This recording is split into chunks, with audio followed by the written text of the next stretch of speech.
The carriage rocked hard over the broken road, and Alira Hartwell gripped the edge of the seat as if it could keep her from falling apart. Outside the small window, the trees blurred into streaks of black and gray under a sky heavy with clouds. She did not cry. She had promised herself she would not cry, not in front of the guards who sat across from her with their arms crossed and their eyes fixed straight ahead, as though she were nothing more than a crate being delivered to its owner. 3 hours ago, her mother had stood in the doorway of the family estate and told her to pack a single bag. No explanation, no warmth, just a command, delivered the way one might tell a servant to fetch water. Alira had asked why.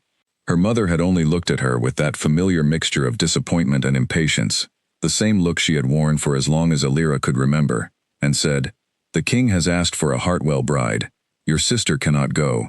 It has to be you. It has to be you." As if she were the only piece left on the board, the one nobody wanted to move but had no better use for. Alira closed her eyes and let the rhythm of the wheels fill her mind, so she would not have to think about her sister's face when their mother announced the decision. Seraphine had not argued. She had not needed to. Everyone in the house understood without being told that Seraphine, with her golden hair and her perfect laugh and her practiced grace, was too valuable to send away to a man known across the kingdom as the Ruthless Alpha King. Alira, plain and quiet and often forgotten in the corners of rooms, was expendable. If the king found her unsatisfactory, if he sent her back in disgrace or worse, the family would have lost nothing of real worth. She pressed her palm flat against her chest, feeling her heart beat too fast beneath her ribs, and tried to remember the last time anyone in her family had looked at her the way they looked at Seraphine. She could not. The road narrowed as the carriage began to climb, and the guards shifted, sitting straighter now, their expressions changing from bored to alert. Alira understood what that meant before anyone spoke a word. They were close. She had heard the stories, of course. Everyone in the kingdom had. King Draven Ashgrove ruled the northern territories with a grip so tight that even his allies feared to disappoint him. It was said he had taken his throne through conquest, not inheritance, that he had broken 3 rival pacts in a single winter and left their lands smoking. It was said he did not smile, did not forgive, and did not tolerate weakness in any form. Some claimed he had never taken a mate because no woman alive could survive being close to him for more than a season. Others whispered that he had simply never found the one fate intended for him, and that the absence of a mate had hardened something in him beyond repair. Whatever the truth, Alira knew only this. She was being delivered to him as payment for a debt her father owed, a debt so large that an entire daughter was considered fair trade. She was not being sent to marry a king. She was being sent to settle an account. The carriage crested the hill, and there, rising out of the mist like something carved from the mountain itself, stood the fortress of Blackthorn Vale. Its towers were black stone, its windows narrow and dark, and even from a distance, Alira could feel a strange pressure in the air, as if the entire castle were holding its breath.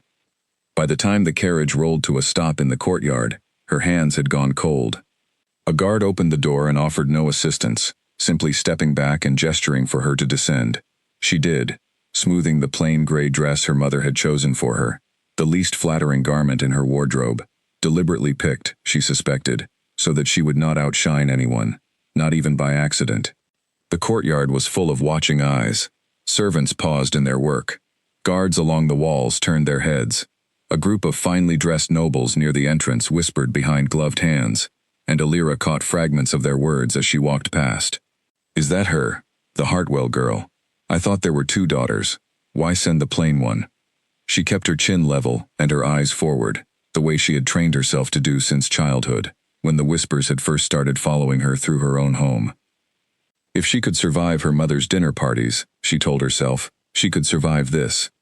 Inside, the castle was colder than the courtyard, its stone halls lit by torches that did little to soften the darkness pooling in the corners. A steward led her through corridor after corridor, past tapestries depicting battles she did not recognize, until they reached a set of towering double doors carved with the image of a wolf mid-howl, its mouth open in a silent, eternal cry. "The king will see you now," the steward said, and pushed the doors open before she could ask for even a moment to prepare herself. The throne room was vast, its ceiling lost somewhere in shadow. its walls lined with banners bearing the Ashgrove crest. At the far end, on a throne of black stone, sat the king. Illyra had imagined him 100 different ways during the journey, but nothing prepared her for the reality of him. He was broad-shouldered and still, dressed in dark clothing without a single ornament, as if he considered decoration a weakness. His hair was dark, his jaw sharp, and his eyes, even from this distance, seemed to carry a kind of controlled violence, like a storm that had chosen, for the moment, not to break. He did not rise as she entered. He barely seemed to look at her at all, his gaze sliding over her the way one might glance at an unremarkable piece of furniture being carried into a room. She walked the long length of the hall alone, her footsteps echoing, painfully aware of every eye upon her. When she finally stopped before the throne and lowered herself into the bow she had practiced a dozen times on the journey, she heard someone in the gathered court let out a soft, cruel laugh. "This is the Hartwell bride?" a voice murmured, not quietly enough. "I was told there was a beautiful one." Illyra felt heat rise in her face, but kept her eyes on the floor, refusing to let the shame show. She had endured worse than whispered insults. She had endured them her whole life, in her own home, from her own family. King Draven said nothing.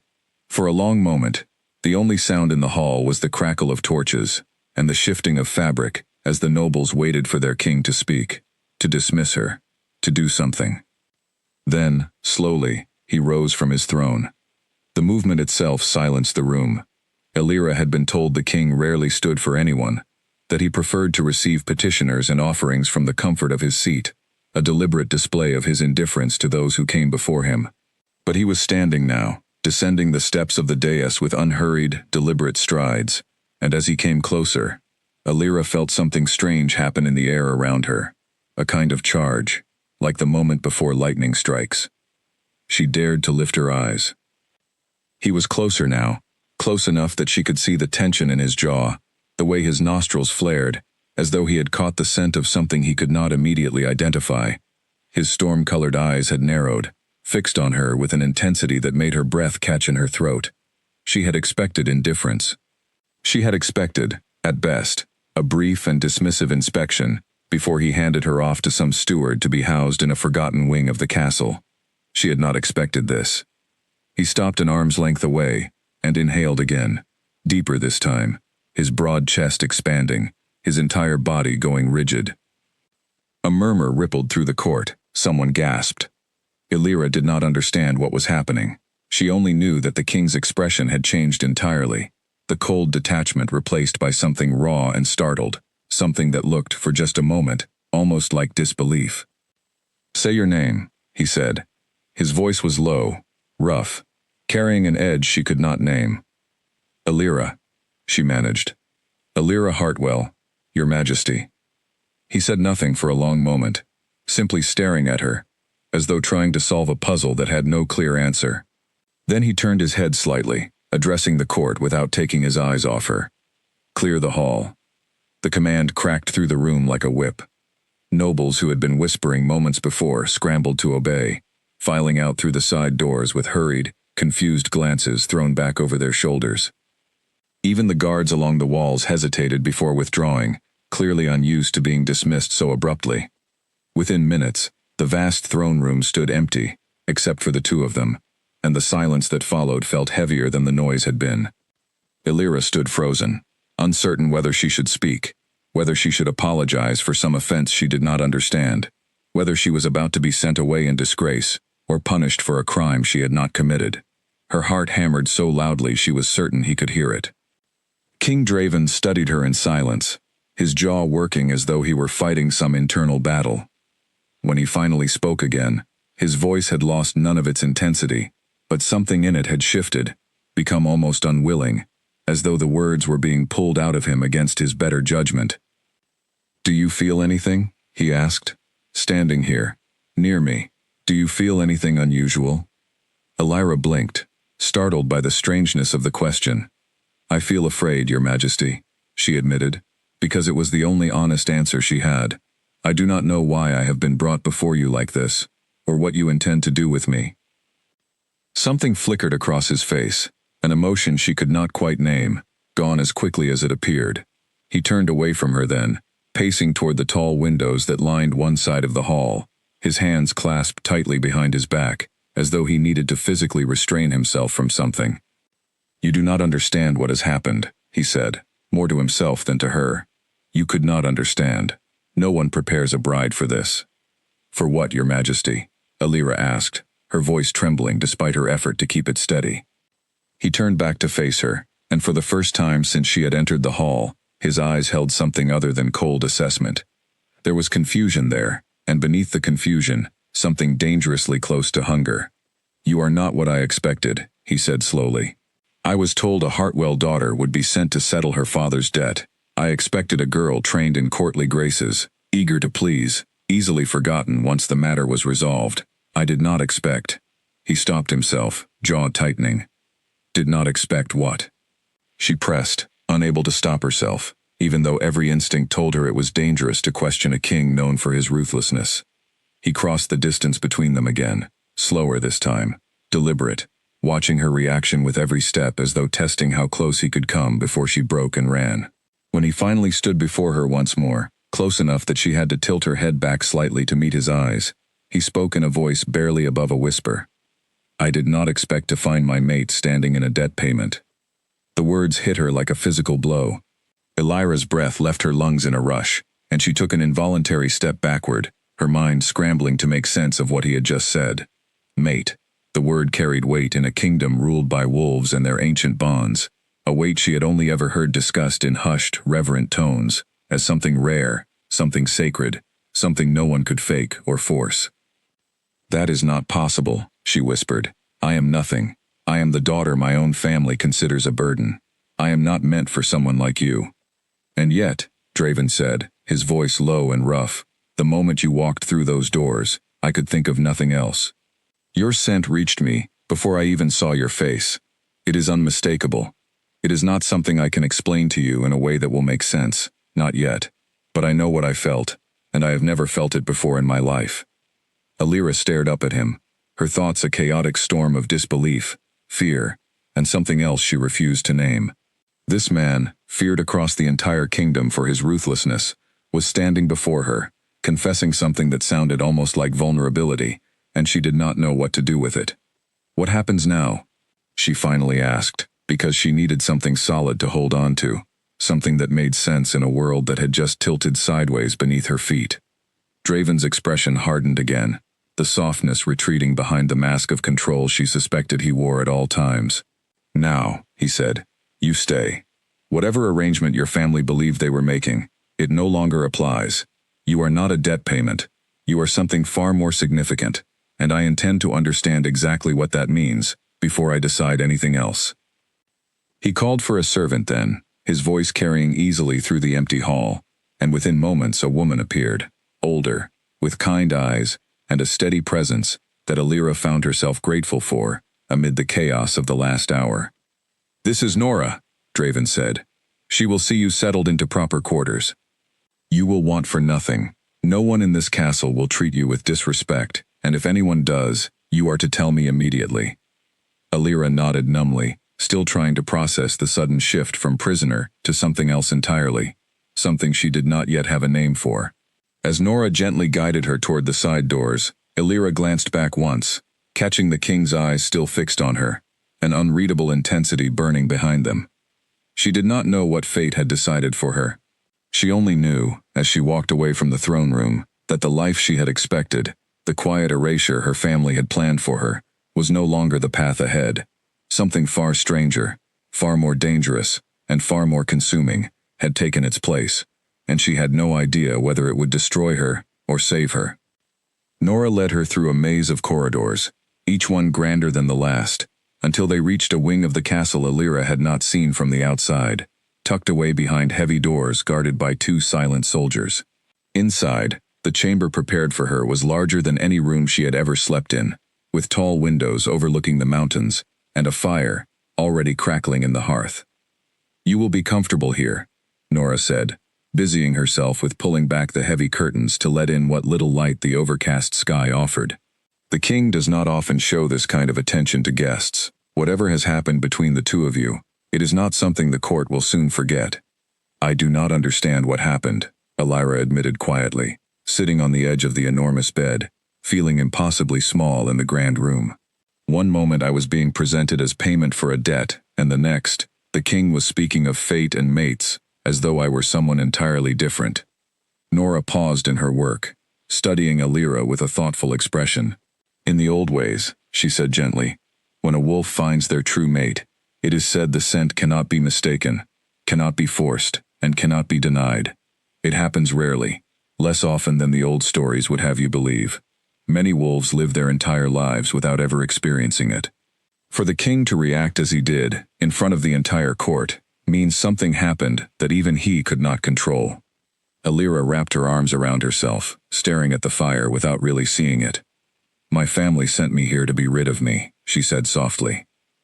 They believed I was worth less than my sister, that I would not be missed if something happened to me in this place, and now the most feared man in the kingdom is telling me I am his fate. Fate has strange timing, Nora said, not unkindly. But strange as it is, you would do well to remember that whatever your family believed about your worth, it was never the truth. It was only ever their failure to see it. The words settled somewhere deep in Elira's chest, a small ember of warmth in the midst of so much confusion and fear.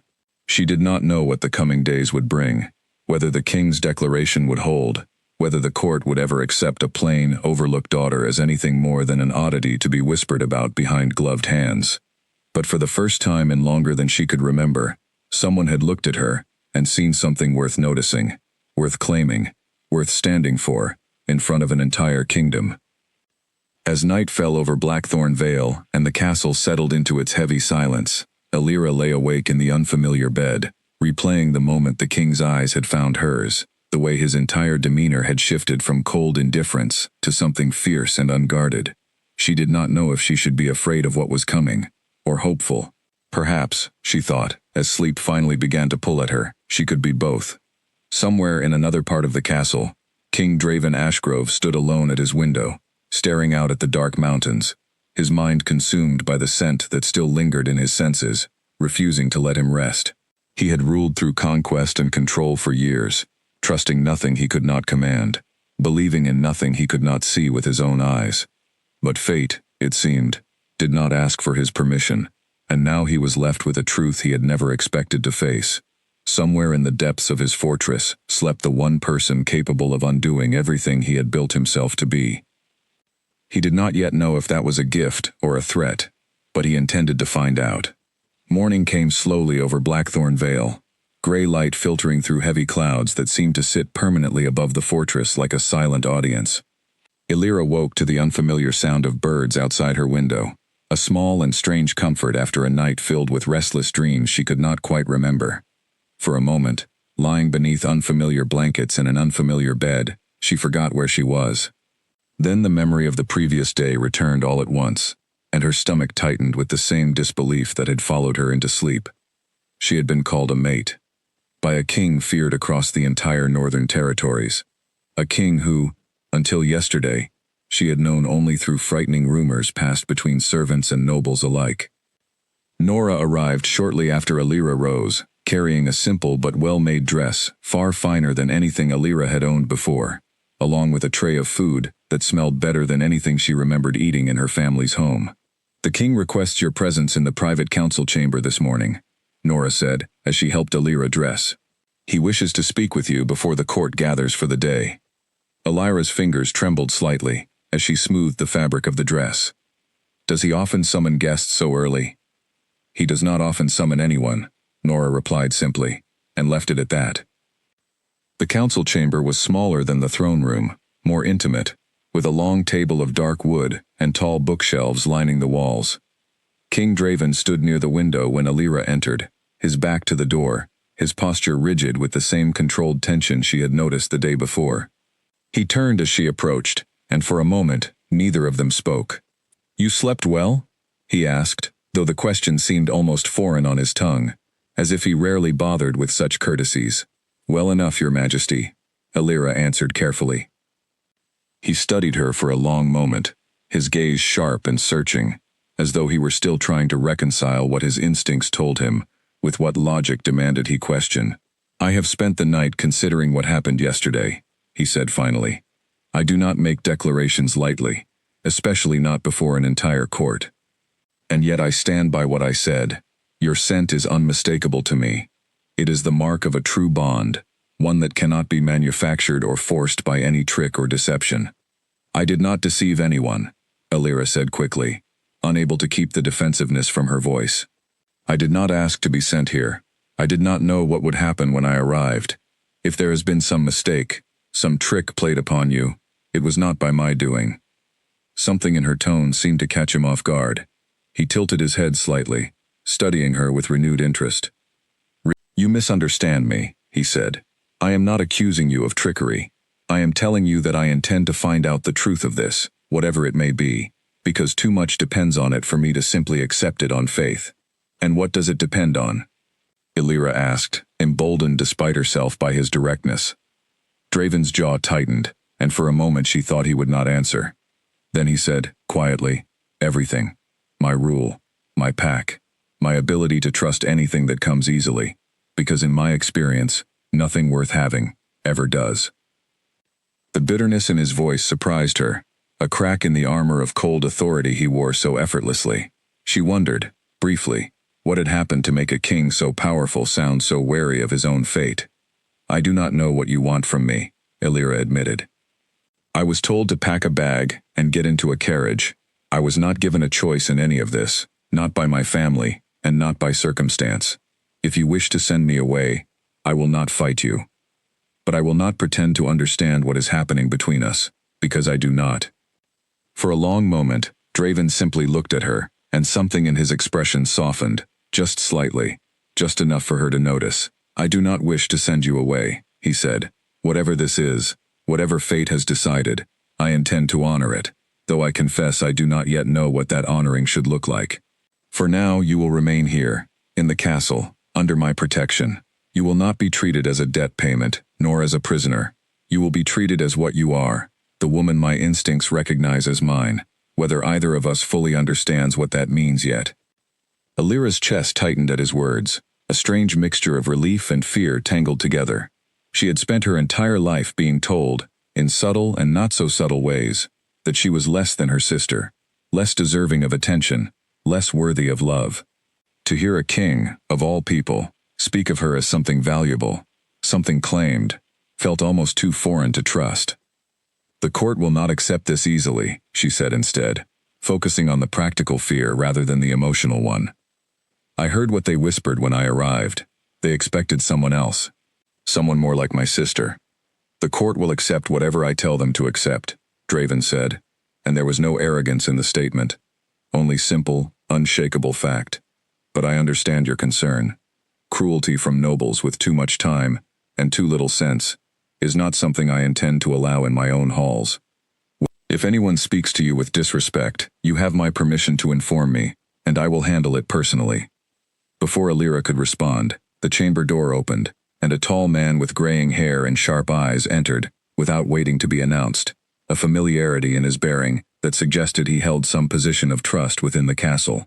He paused upon seeing Alira, his gaze flicking between her and the king with obvious surprise. Forgive the intrusion, Your Majesty, he said, though his tone carried more curiosity than apology. I was told to expect you in the throne room within the hour. I did not realize you would be occupied. Calix, Draven said, his voice returning to its more guarded, formal register. This is Alira Hartwell. She will be staying with us. I trust you will ensure she is treated with the respect owed to her position. Calix's eyebrows rose slightly, though he recovered quickly, offering Alira a polite bow. Of course, Your Majesty, Lady Hartwell.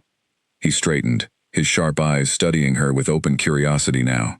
Forgive me, but the entire castle is speaking of nothing else this morning. Word travels quickly when the king clears his throne room. Draven's expression darkened slightly, though whether from irritation at the gossip or discomfort at being discussed, Alira could not tell. The court can speak of whatever it wishes, he said. What matters is that everyone understands Lady Hartwell is under my protection, and any disrespect shown to her will be treated as disrespect shown to me.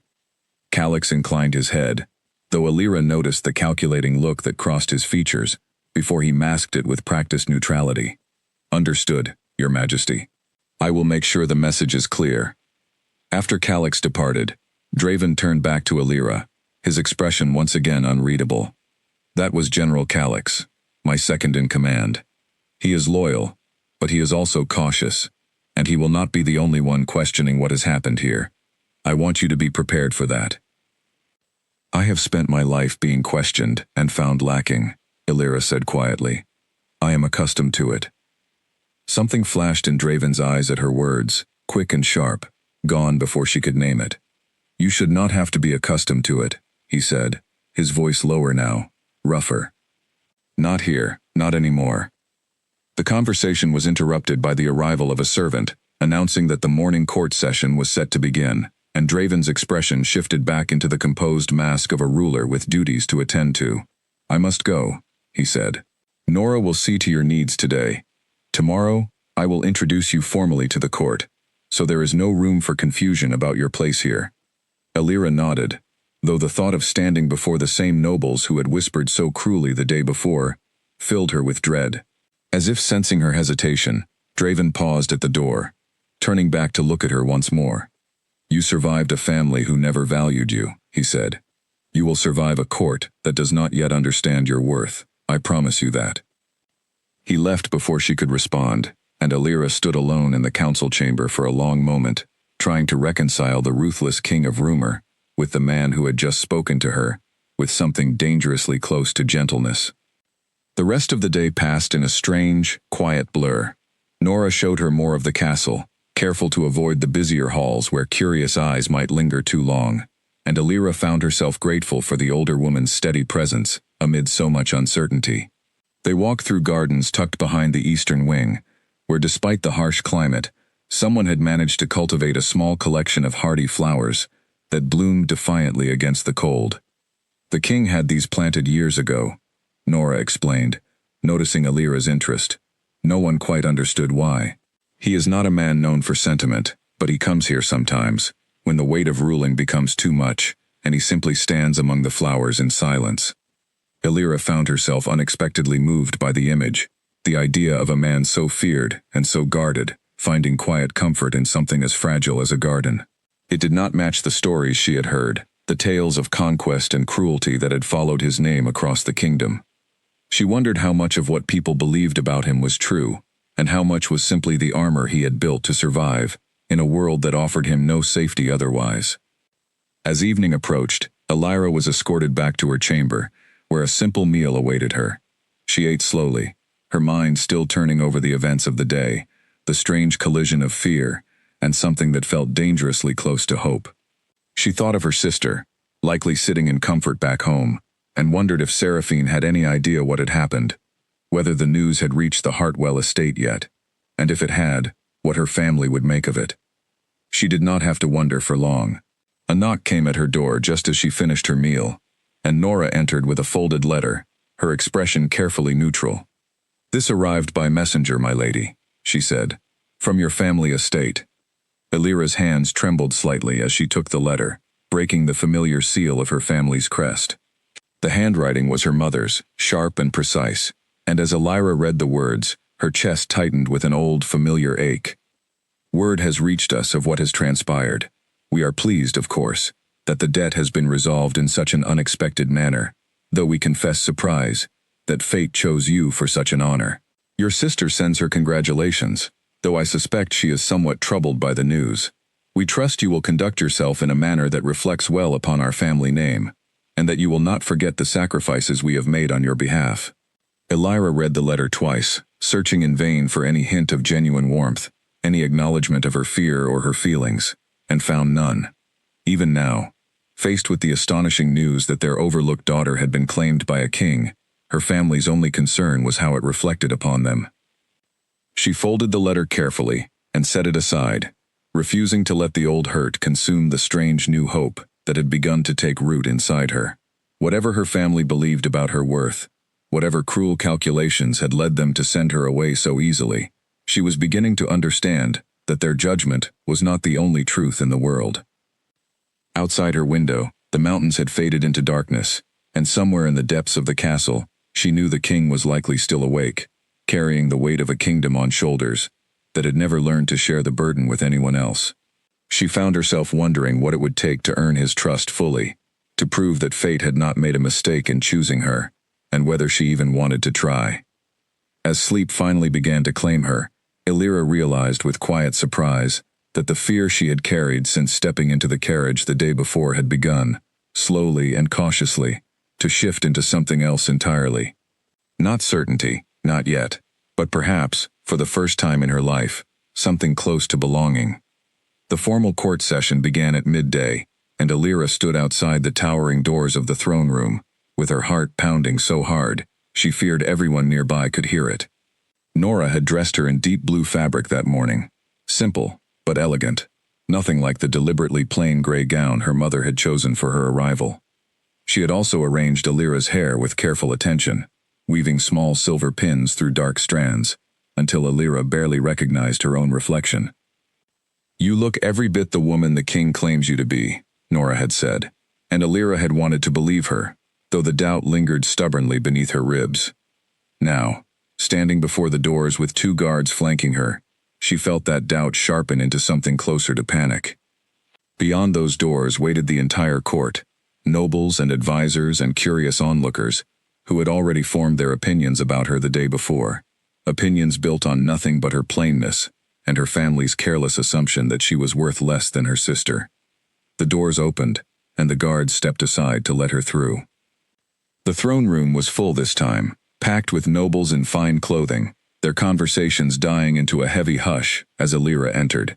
She kept her chin level and her pace steady, refusing to let her nerves show in her posture, even as her stomach twisted painfully.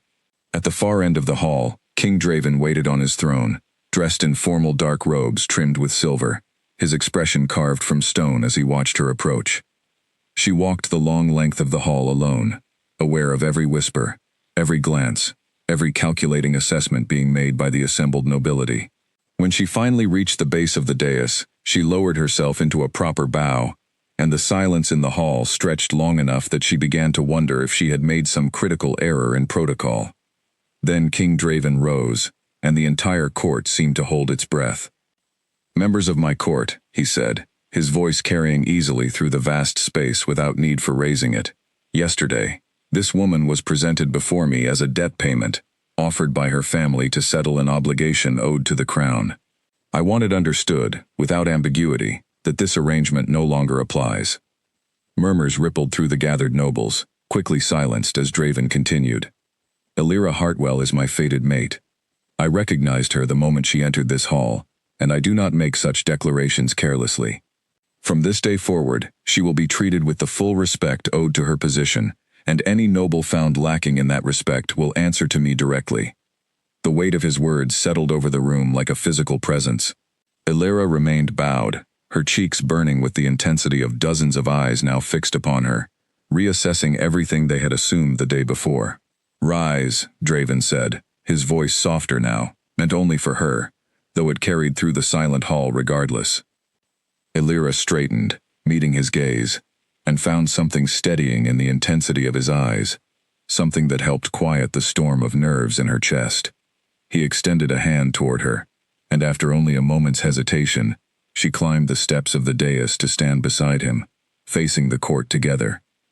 From this vantage point, she could see faces more clearly, could catch the flickers of surprise, skepticism, and calculation passing across noble features as they absorbed the king's declaration. Near the front of the assembly, a woman in an elaborate green gown watched with narrowed eyes, her expression unreadable but sharp, and Illyra felt an inexplicable chill at the intensity of her gaze. "Who is that?" Illyra asked quietly, once the formal proceedings had transitioned into the ordinary business of court, allowing them a brief moment of relative privacy. Draven followed her gaze, his jaw tightening slightly. "Lady Varese. Her family has long hoped for an alliance with the crown through marriage. She will not be pleased by this morning's announcement, though she will be wise enough not to show it openly." Illyra filed the information away, understanding instinctively that Lady Varese would bear watching in the days to come.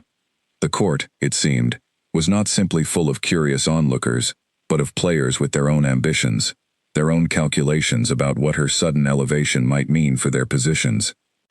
The rest of the court session passed in a blur of formal business. Illyra barely followed, her attention consumed by the effort of maintaining a composed expression while dozens of eyes continued to study her, some curious, some skeptical, a few openly hostile. When the session finally concluded and the hall began to empty, Draven guided her toward a side chamber, away from the lingering crowd. "You did well," he said once they were alone, and something in his tone suggested the words did not come easily to him, as though praise were a language he rarely practiced. "I was terrified," Elira admitted. "You did not show it," he said. "That matters more than you might think, in a place like this." She studied him for a moment, noticing the slight easing of tension in his shoulders, now that the formal display was behind them. "Is it always like that?" she asked. "The court, I mean, so full of calculation and hidden agendas?" Draven's expression turned wry, though there was little humor in it. "Every court is full of calculation. Mine simply does not bother pretending otherwise as much as some others. Trust is a luxury I have rarely been able to afford, Elira. Every alliance, every offer of friendship, every smile directed my way has, more often than not, concealed some deeper motive." "That sounds lonely," Elira said, before she could stop herself. Something flickered across his face, quick and unguarded, before the mask settled back into place. "It is what it is," he said simply, though the words carried more weight than their brevity suggested. They walked together through a quieter corridor, away from the bustle of court business, and Elira found herself studying him from the corner of her eye, trying to reconcile the ruthless conqueror of rumor with the man beside her, who spoke of loneliness with such quiet resignation. "May I ask you something?" she said finally. He glanced at her, something almost like curiosity in his expression. "You may." "The stories about you," she said carefully. "The ones about your conquests, your reputation for ruthlessness. Are they true?" Draven was silent for a long moment, his gaze fixed straight ahead as they walked. "Some of them," he said finally. "I did not inherit this throne peacefully. I took it, because the alternative was watching my people suffer under leadership too weak to protect them. I have made choices in the name of that protection that I do not regret, though I understand how they might look from the outside. And the rest?" Elira pressed gently. "The rest is exaggeration, born from fear, and the desire of my enemies to paint me as something monstrous, easier to hate than to understand." He glanced at her again, something searching in his gaze. "Does that trouble you, being bound to a man with such a reputation?" Elira considered the question carefully before answering. "I have spent my life being underestimated and dismissed by people who never bothered to look past the surface of things," she said. "I would be a hypocrite to judge you by rumor alone, without giving you the chance to show me who you truly are." Something shifted in Draven's expression at her words, a softening that seemed to catch even him by surprise. "That is a rare kind of fairness," he said quietly. "I am not certain I deserve it." "Perhaps not yet," Elira said, surprising herself with her own boldness, "but I am willing to find out." They reached a set of doors leading out to the garden Nora had shown her the day before, and Draven paused, glancing at the flowers beyond the glass, with an expression Elira could not quite read. "Would you walk with me?" he asked, and there was something almost hesitant in the question, so different from the commanding authority he had displayed in the throne room. "I would like that," Elira said. The garden was quiet in the afternoon light, the hardy flowers swaying gently in a cold breeze that carried the scent of distant snow.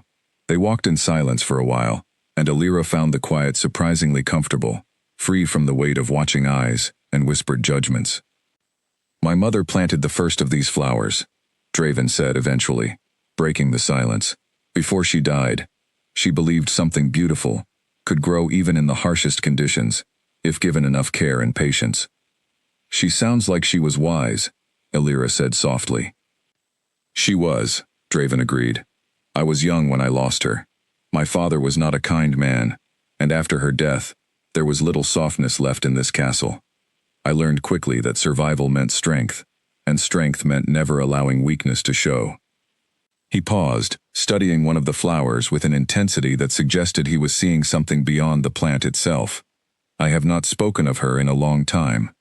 Elira did not know what compelled her to reach out, but she found her hand resting gently on his arm before she could stop herself. "Thank you for telling me," she said simply. Draven looked down at her hand, then up at her face, something raw and unguarded flickering in his eyes. For a moment, neither of them moved, the space between them charged with an awareness Elira did not fully understand but could not deny. "I do not know how to do this," he admitted quietly. "I have spent so long building walls that I do not know how to lower them without feeling as though I am inviting disaster." "Neither do I," Elira confessed. "I have spent my life being told I was not worth the effort of being known. I do not know how to let someone see me clearly, because no one has ever wanted to before." "I want to," Draven said, his voice low and rough with an honesty that seemed to surprise even him. "I do not fully understand why, or what it means, but I want to know you, Elira, beyond the bond, beyond what fate has decided. I want to know the woman standing in front of me." The words settled over her like warmth spreading through cold limbs, and for the first time since stepping into the carriage that had carried her away from everything familiar, Elira allowed herself to hope that perhaps this strange, frightening new life held something worth having after all. They remained in the garden until the light began to fade, speaking of small things, careful things, testing the fragile new ground between them with the caution of two people unaccustomed to trust. When they finally returned to the castle, Elira felt something had shifted, some quiet foundation laid beneath the chaos of the past 2 days. But as they walked back through the halls, she caught sight of Lady Varys, watching from a distant doorway, her expression sharp and calculating, and the warmth of the afternoon cooled slightly beneath the weight of that gaze. Whatever peace she had found in the garden, Elira understood instinctively that not everyone in the castle would welcome it so easily. That night, as she prepared for sleep, Nora arrived with news that unsettled the fragile calm Elira had begun to feel. "There is talk among the servants," Nora said carefully. "Word has reached the Hartwell estate of the king's declaration, and it seems your sister has taken a particular interest in the matter." Elira's stomach tightened. "What kind of interest?" Nora hesitated before answering. "The kind that suggests she does not intend to simply accept what has happened. I thought you should know, my lady, so that you are not caught unprepared." Elira sat quietly for a long moment after Nora left, staring into the fire, as the warmth of the afternoon slowly gave way to a familiar, gnawing unease. She had spent her whole life in her sister's shadow, watching Seraphine claim every advantage, every affection, every opportunity that Elira had been denied. She did not know what her sister might attempt now, faced with the astonishing reversal of their positions, but she understood with quiet certainty that the peace she had found today would not go unchallenged for long. 3 days passed before the confrontation Elira had quietly been dreading finally arrived. She had settled into a fragile rhythm within the castle, learning the names of the servants who treated her kindly, memorizing the corridors that led to the quiet garden where she found the most peace, and slowly growing more comfortable in the presence of the king, whose gruff exterior had begun to reveal small cracks of warmth whenever they were alone together. It was during a rare afternoon of stillness, while Elira sat reading in the castle library, that a servant arrived breathless and anxious to inform her that visitors had arrived from the Hartwell estate, and that they were, at that very moment, being received in the castle's formal receiving hall. Elira's heart sank. She had expected this eventually, but the suddenness of it still caught her off guard. She rose quickly, smoothing her dress, and made her way toward the receiving hall with Nora, hurrying to keep pace beside her. "Do you know who has come?" Elira asked. "Your mother," Nora said, "and your sister." By the time Elira reached the hall, the king had already arrived, standing with his usual composed authority, as he addressed the two women who had once controlled every aspect of Elira's life. Lady Miranda Hartwell stood with her back straight and her expression carefully arranged into something resembling warmth, though Elira knew her mother well enough to recognize the calculation beneath the surface. Beside her, Seraphine stood in a gown of deep crimson, her golden hair perfectly styled, her beauty as striking as ever, though her expression carried a tightness Elira had never seen on her sister's face before. "Your Majesty," Lady Miranda was saying as Elira entered, "we came the moment we heard the wonderful news. Our family is honored beyond words that fate has chosen to bless us in this way." Draven's expression remained politely neutral, though Elira, who had come to know him better over the past days, could see the wariness beneath the surface. "Lady Hartwell," he said, "your daughter has been most welcome in my household." "Of course," Lady Miranda said smoothly. "Elira has always been a dutiful girl, even if she was never quite as..." She paused delicately, as prepared for such attention as her sister. Alira felt the familiar sting of her mother's careful cruelty, the kind that could be denied as innocent observation while still landing exactly where it was intended. She stepped further into the room, drawing every eye toward her. "Mother," she said, keeping her voice steady. "Seraphine, I did not expect you to travel so far." Seraphine's gaze flickered toward her, something complicated passing behind her eyes before she offered a smile that did not quite reach them. "How could we not come, sister, when such extraordinary news reached us? The king himself, declaring you his fated mate, it is beyond anything any of us imagined." There was an edge beneath the words that Alira recognized immediately, though she suspected Draven, unfamiliar with the subtle currents of her family's dynamics, might have missed it entirely. "It was beyond anything I imagined as well," Alira said carefully. Lady Miranda stepped forward, her attention shifting fully toward the king. "Your Majesty, we would be honored if you and Alira might join us for a private family dinner this evening, to properly celebrate this wonderful turn of events. It has been too long since we have had the pleasure of your company, Alira." Alira understood the invitation for what it was, an attempt to reclaim some measure of control over a situation that had spiraled entirely beyond her family's calculations. She glanced at Draven, uncertain how he would respond, and found him watching her carefully, as though gauging her own wishes before making any decision. "We would be glad to join you," he said finally, and Alira understood that he had made the choice based on her silence, rather than any genuine desire to accept her family's hospitality. The dinner that evening was a carefully orchestrated performance of warmth and celebration, though Alira could feel the underlying tension humming beneath every polite exchange. Her father, Lord Edmund Hartwell, spoke at length of family pride and fortunate blessings, his words carrying the particular hollowness of a man more concerned with appearances than sincerity. Lady Miranda directed frequent, pointed comments toward Alira's supposed transformation, her tone suggesting surprise that someone so unremarkable could have captured a king's attention, even as she praised the union publicly. Seraphine, for her part, remained largely quiet throughout the meal, though Alira caught her sister watching Draven with an intensity that made her uneasy. It was not until the meal was nearly finished, as the conversation turned toward lighter topics, that Seraphine finally spoke directly to the king. "Your Majesty," she said, her voice carrying a practiced sweetness, "I confess I am curious. Fated bonds are said to be so rare. What was it that convinced you so completely, so quickly?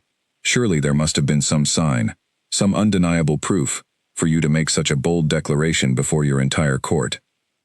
Draven's expression remained composed, though Alira noticed a slight tightening around his eyes. "The bond is not something easily explained to those who have not experienced it," he said. "But I do not doubt it, nor do I regret my declaration." "Of course not," Seraphine said quickly, though something flashed behind her eyes that Alira recognized as barely concealed frustration. "It is simply remarkable, is it not, how fate works in such unexpected ways. I always believed Alira had qualities others failed to notice." The comment, delivered with apparent sincerity, still carried the familiar sting of condescension Alira had endured her entire life, the implication that her worth had always required special notice to be recognized, unlike Seraphine's beauty, which announced itself without effort. Alira held her tongue, unwilling to give her sister the satisfaction of a visible reaction, but she noticed Draven's jaw tighten almost imperceptibly, as though he had caught the undertone as well. "I have found Alira's qualities quite easy to notice," he said evenly, his gaze steady on Seraphine. "Perhaps it is simply a matter of knowing where to look." The subtle rebuke silenced the table for a moment, and Alira felt a small, unexpected warmth bloom in her chest at his quiet defense. Lady Miranda quickly redirected the conversation toward safer topics, but the underlying tension remained, simmering beneath the surface of polite conversation for the remainder of the meal.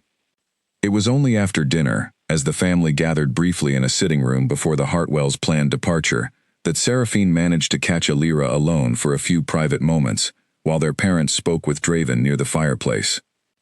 "You must be so pleased with yourself," Seraphine said quietly, her voice stripped of the sweetness she had displayed throughout dinner.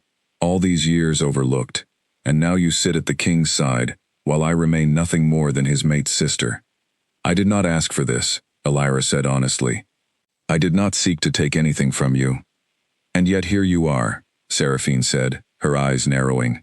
The plain sister, suddenly elevated above everyone who ever doubted her. Do you truly believe this bond is real, Alira? Or is it possible the king has simply made an error he is too proud to admit? The cruelty of the question landed exactly as intended, striking at the deepest insecurities Alira had carried since childhood. I do not know, she admitted quietly, but I intend to find out, rather than assume the worst before I have given it a fair chance. Seraphine studied her for a long moment, something unreadable flickering behind her eyes. Be careful, sister, she said finally. Fate is not always as kind as it first appears, and kings, ruthless ones especially, are not known for their patience with mistakes. Before Alira could respond, their parents called Seraphine back toward the group, and the moment passed, leaving Alira with a lingering unease that followed her long after the Hartwell family's carriage had departed into the darkening evening. Later that night, as she prepared for sleep, Draven found her in the quiet garden, drawn perhaps by some instinct that told him she needed company. He said nothing at first, simply standing beside her in comfortable silence, as she stared up at the scattered stars visible between the clouds. Your sister is troubled, he observed eventually. She has always believed herself entitled to whatever attention or advantage exists, Alira said quietly. It was never malicious, exactly. It was simply how our family functioned. She was the treasure to be protected and celebrated. I was the afterthought, useful only when convenient. That will not continue here, Draven said, his voice firm. Whatever role you played in your family's calculations, you are not an afterthought in mine. Alira turned to look at him, searching his face in the dim light. Do you truly believe that, or do you simply feel bound by whatever instinct led you to claim me? Draven was quiet for a long moment, his expression thoughtful rather than defensive. I have spent every day since your arrival questioning my own instincts, he admitted. It would be easier, perhaps, to believe this was simply the bond speaking, something beyond my control. But the more time I spend with you, the more I find myself drawn to things that have nothing to do with fate. Your honesty, your resilience, the way you speak your mind, even when it might be safer to remain silent. Something warm unfurled in Alira's chest at his words, chasing away some of the chill her sister's visit had left behind. I do not know how to trust easily, she admitted. I have been disappointed too many times to believe good things, simply because someone tells me they are true. Then I will not ask you to trust blindly, Draven said. I will simply ask you to give me the chance to prove myself, the same way you have given me the chance to prove I am not the monster the rumors suggest. Alira studied him for a long moment, weighing the sincerity in his eyes against the caution she had carried her entire life. That seems fair, she said finally, and found herself smiling, small but genuine, for the first time since her family's visit had unsettled her earlier that evening. They remained in the garden a while longer, speaking of small things, until the cold finally drove them back inside. As Alira settled into sleep that night, she found her thoughts returning not to her sister's veiled threats, but to the quiet steadiness of Draven's presence beside her in the darkness. A steadiness that felt, despite everything, like something she might eventually learn to rely upon. 2 weeks passed, and Blackthorn Vale slowly began to feel less like a fortress of fear, and more like something Alira could almost call home. She had learned the rhythms of the castle, the quiet hours before dawn when the kitchens first stirred to life, the busy midday bustle of court business, and the peaceful evenings when Draven, freed from the weight of his duties, would often find her in the library or the garden, seeking her company without needing to explain why. Their bond, though still new and uncertain in many ways, had begun to deepen into something Alira had never expected to experience. Draven remained guarded in most matters, a habit built from years of necessary caution, but with her, he had begun to lower those walls in small, careful increments. He told her of his childhood, of the mother he had lost too young, and the father whose harshness had shaped him into the ruler he had become. She, in turn, shared the quiet loneliness of growing up in her sister's shadow, the countless moments of being overlooked that had convinced her, long before she arrived at Blackthorn Vale, that she was destined for a life of quiet insignificance. It was during one such evening, as they sat together near the fire in his private study, that a messenger arrived bearing urgent news that shattered the fragile peace they had built. Your Majesty, the messenger said, breathless from hurried travel, there has been movement along the eastern border. Alpha Cassian Vale's forces have been spotted gathering near the disputed territories. Our scouts believe he intends to test your resolve, now that word has spread of your claimed mate. Draven's expression hardened instantly, the warmth that had settled into his features over the past weeks, retreating behind the familiar mask of a ruler assessing threat. Cassian Vale has wanted an excuse to challenge my authority for years, he said grimly. He will have seen my declaration as an opportunity, believing perhaps that a distracted king is a vulnerable one. Alira felt a chill settle over her at the implication. What does this mean? It means I must prepare my forces to respond, Draven said, and it means, unfortunately, that the threat may not remain confined to the border. He turned to the messenger. Increase security throughout the castle immediately. I want the garrison on full alert. After the messenger departed, Draven turned to Alira, his expression torn between the need to focus on the looming military threat and evident concern for her safety. This complicates things considerably, he admitted. Cassian Vale is not a man who fights fairly. If he believes striking at something I value would weaken my position, he will not hesitate to attempt it. You believe he might target me, Alira said, understanding settling coldly in her chest. I believe I cannot afford to assume otherwise, Draven said. I will not risk your safety on the hope that he shows restraint he has never displayed before. Over the following days, the castle transformed around them. Additional guards appeared throughout every corridor, and Alira found her movements increasingly restricted, always accompanied by watchful escorts, even for simple walks through the garden. She understood the necessity, but the confinement chafed against the growing sense of belonging she had begun to feel within these walls. It was during this tense period that Lady Varese, the noble Alira had noticed watching her with such careful calculation during her first court appearance, approached her directly for the first time. Lady Hartwell, Varese said, finding Alira in the library during one of her rare unescorted moments, the guards having stepped only briefly into the hallway. I wonder if I might have a word. Alira studied the other woman warily, remembering Draven's earlier caution about her family's hopes for a marriage alliance, now thoroughly disrupted by Alira's arrival. Of course, Lady Varese. I imagine you have heard whispers of my family's history with the crown, Varese said, settling into a chair across from Alira with practiced grace. I will not pretend the king's declaration did not disappoint certain expectations within my household, but I want you to understand that I bear you no ill will personally. Fate is fate, and I am not foolish enough to fight against forces beyond my control. I appreciate your honesty, Alira said carefully, though something in Varese's composed demeanor suggested there was more beneath the surface than the words alone conveyed. I only wish to offer a word of caution, Varese continued, her tone shifting subtly. The court can be a dangerous place for those unfamiliar with its currents, particularly during times of tension such as these. With Cassian Vale's forces gathering, there are those within these very walls who might see opportunity in chaos. I would advise you to trust carefully, Lady Hartwell, even among those who claim to support you. The warning, vague as it was, settled uneasily in Alira's mind, long after Lady Varese departed.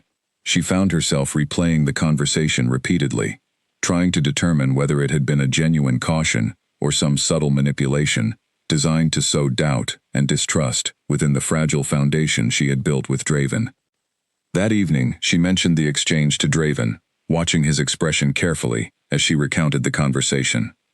Varese rarely offers anything without purpose, he said thoughtfully, but her warning, whatever her motives, is not without merit.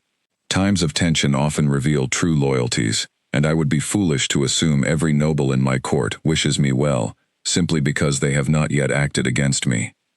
Do you believe someone here might work against you? Alira asked. I believe I cannot afford to assume otherwise, Draven repeated, echoing his earlier words about her safety. Which is why I intend to increase my own vigilance, and why I would ask you to remain especially cautious during this period, even within the castle itself. The following days brought increasingly grim news from the border. Reports of skirmishes and posturing that suggested Cassian Vale's intentions grew bolder by the day. Draven spent long hours in council with his generals, including Calix, whose sharp assessments of the growing threat left little room for optimism. He tests our patience deliberately, Calix said during one such council session Alira had been permitted to observe, given her direct stake in the outcome. He knows a hasty response from us would leave the Western approaches vulnerable. He is patient, calculating.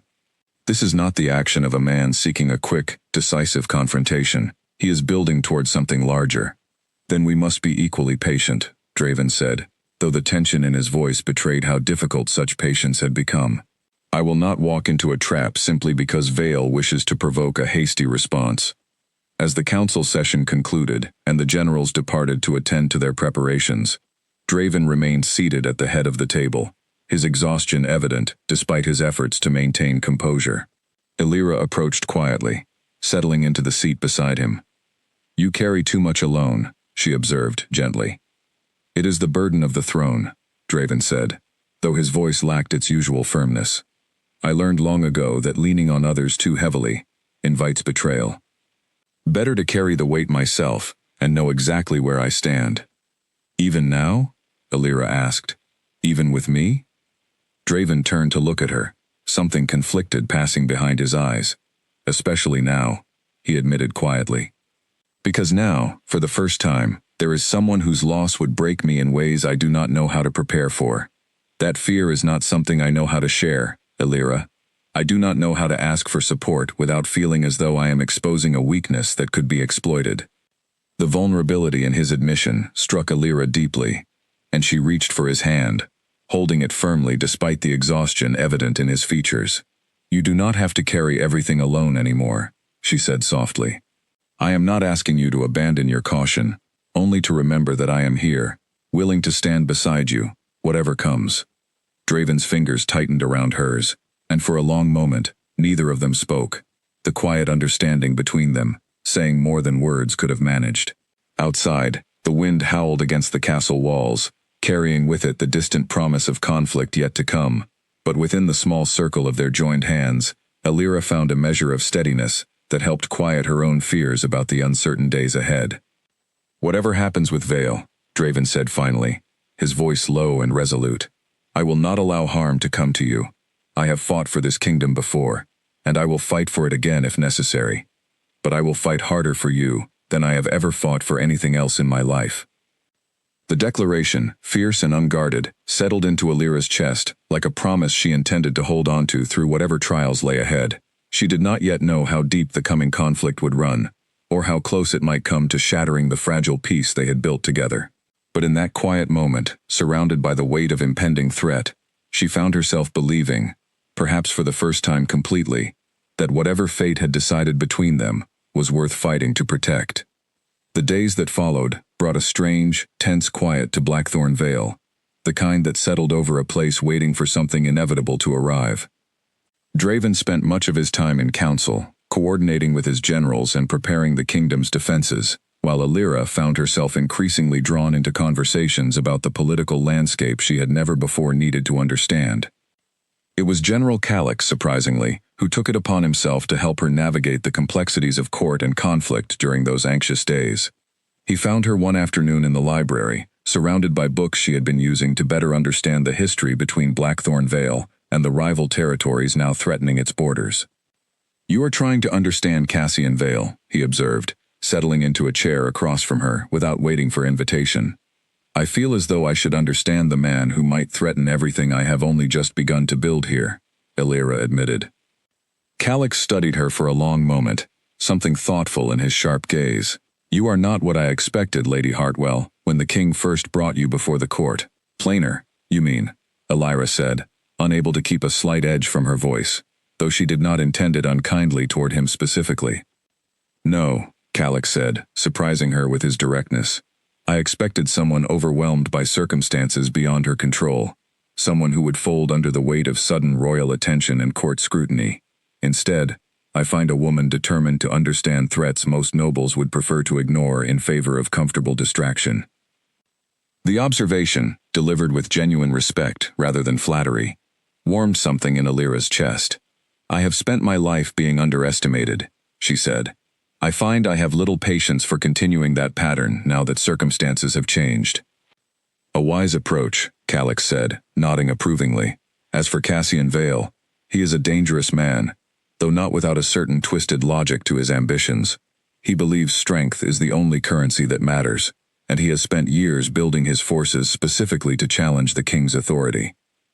Draven's declaration of a fated mate, in Vale's calculation, represents an opportunity. He believes a king distracted by personal attachment becomes a king vulnerable to strategic error. Is he correct? Alira asked, the question weighing heavily despite her attempt to keep her voice steady. Calix considered the question carefully before answering. The king has always been formidable in battle and strategy alike, but I will not pretend that having something precious to protect does not change a man's calculations, sometimes for better, sometimes for worse. It will depend, I think, on how the two of you navigate the coming days. The conversation left Alira with much to consider, and she found herself seeking out Draven later that evening, with renewed determination to understand not just the threat facing them, but her own role in whatever response he intended to mount. She found him in the castle's war room, a chamber she had not previously entered, dominated by a large table displaying detailed maps marked with symbols representing troop movements and strategic positions. He looked up as she entered, surprise flickering across his features before settling into something more guarded. "This is not typically where I would expect to find you," he said. "I want to understand," Alira said simply. "Not just watch from a distance while decisions are made that affect us both. If Cassian Vale threatens this kingdom, threatens you, I want to understand what we face." Draven studied her for a long moment, something shifting behind his eyes, as he seemed to weigh the wisdom of including her in matters he had likely intended to shield her from entirely. Finally, he gestured toward the map, inviting her closer. "Vale's forces have been gathering here," he said, indicating a region along the eastern border. "Our scouts report numbers larger than typical border posturing would require. I believe he intends a genuine incursion, not merely intimidation." As he explained the strategic considerations, the terrain advantages and disadvantages, the delicate balance between decisive response and reckless overreach, Alira found herself increasingly impressed by the careful precision of his thinking, so different from the reckless cruelty the rumors had led her to expect. "You do not fight simply for the sake of fighting," she observed. "I fight to protect what matters," Draven said. "There is a difference, though I understand the distinction is not always visible from outside these walls." They remained in the war room for hours, Alira asking increasingly perceptive questions that seemed to genuinely surprise Draven with their insight. By the time they finally retired for the evening, something had shifted between them, a deepening of trust and partnership that went beyond the instinctive pull of their fated bond. "You continue to surprise me," Draven admitted as they walked together toward their respective chambers. "Is that a good thing?" Alira asked, a small smile tugging at her lips despite the tension of the day. "It is the best thing," he said, and the sincerity in his voice left no room for doubt. Their growing closeness did not go unnoticed within the castle, however, and not everyone welcomed the change with the same warmth Alira had come to expect from those who had grown genuinely fond of her. Lady Varese, in particular, seemed to grow increasingly agitated as reports of the king's deepening attachment spread through court circles, though she was careful never to display her displeasure openly. It was during a quiet evening several days later, as Alira sat alone in the garden seeking a rare moment of solitude, that Seraphine appeared unexpectedly, having traveled once again from the Hartwell estate without prior warning. "Sister," Seraphine said, her tone carefully pleasant, though Alira had learned to recognize the calculation beneath her family's practiced warmth. "I hoped we might speak privately, away from prying eyes." "What brings you back so soon?" Alira asked, unable to fully mask her wariness. "Concern," Seraphine said simply. "Word has reached even our estate of the growing threat from Cassian Vale's forces. I worried for your safety, given everything that has happened." Alira studied her sister carefully, searching for genuine sincerity beneath the words. "That is kind of you," she said cautiously, "though I confess, I did not expect such concern, given our history." Seraphine's expression flickered, something almost vulnerable passing behind her carefully composed features. "I know I have not always been the kindest sister," she admitted quietly. "Our mother's expectations shaped both of us in ways that were not always fair, particularly to you. I have had time to reflect on that since your departure." The admission caught Alira off guard, unfamiliar as it was coming from her sister.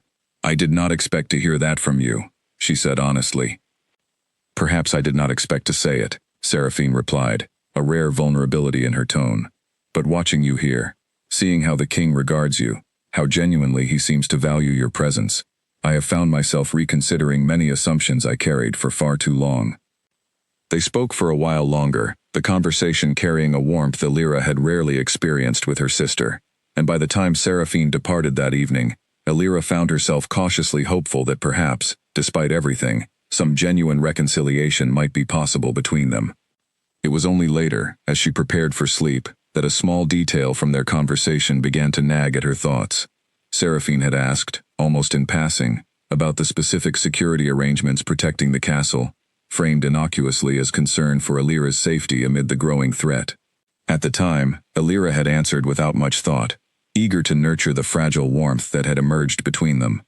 But now, alone in the darkness, doubt began to creep in, and she found herself wondering whether her sister's sudden warmth had been entirely genuine, or whether it concealed some deeper purpose she had not yet fully understood. The unease that had settled over Elira following her sister's visit proved prophetic sooner than she had feared. It was 3 nights later, during the deepest hours of darkness, that the peace of Blackthorn Vale shattered entirely. Elira woke to the sound of distant shouting, faint at first, then growing louder as it echoed through the castle corridors. She sat up in bed, heart racing, straining to identify the source of the commotion. Before she could rise fully, her chamber door burst open, and Nora rushed in, her face pale with alarm. "My lady, you must come quickly," Nora said, her voice tight with barely controlled fear. "There has been a breach. Enemy forces have infiltrated the castle grounds." Elira's blood ran cold. "How is that possible? The security." "I do not know the details," Nora said, already pulling a cloak around Elira's shoulders. "The king has ordered all civilians moved to the fortified inner chambers immediately. We must go now." They hurried through the corridors, the sounds of conflict growing more distinct with each step, shouts, and the clash of weapons echoing from somewhere deeper within the castle grounds. Elira's mind raced with questions she had no time to voice, chief among them how Vale's forces had managed to breach defenses she had been told were nearly impenetrable. As they reached a junction in the corridor, a group of guards rushed past, and Elira caught fragments of their hurried conversation. Someone opened the eastern gate from within. How did they know the patrol schedule? The words settled into her stomach like stones, and she thought suddenly, unwillingly, of Seraphine's questions about the castle's security arrangements. She pushed the thought aside, unwilling to fully entertain such a betrayal without more information, and continued following Nora toward the fortified chambers, deep within the castle's oldest section. They had nearly reached safety when a group of armed figures emerged from a side corridor, cutting off their path. Elira froze, recognizing immediately from their unfamiliar armor that these were not Draven's soldiers. Nora grabbed her arm, attempting to pull her back the way they had come, but more figures appeared behind them, trapping them between 2 groups of enemy fighters. "The king's mate," one of the intruders said, his voice carrying grim satisfaction. "Vale will be pleased." Elira's heart pounded as she realized, with sickening clarity, exactly what Calyx had warned might happen. This was not a random raid or simple border conflict. This was a targeted strike, aimed specifically at her, intended to strike at Draven, through the one vulnerability his enemies had correctly identified. She had only a moment to process the danger, before the corridor erupted into chaos. A contingent of castle guards, alerted somehow to their location, burst through a side passage, engaging the intruders in fierce combat. Nora pulled Elira backward, trying desperately to create distance from the fighting, but one of the enemy fighters broke free from the melee, lunging toward them with clear intent to complete his mission, despite the arriving reinforcements. Elira barely had time to react before pain exploded through her side, sharp and blinding, as the fighter's blade found its mark before a guard finally cut him down. She stumbled, Nora's frightened cry seeming to come from very far away, as darkness began creeping into the edges of her vision.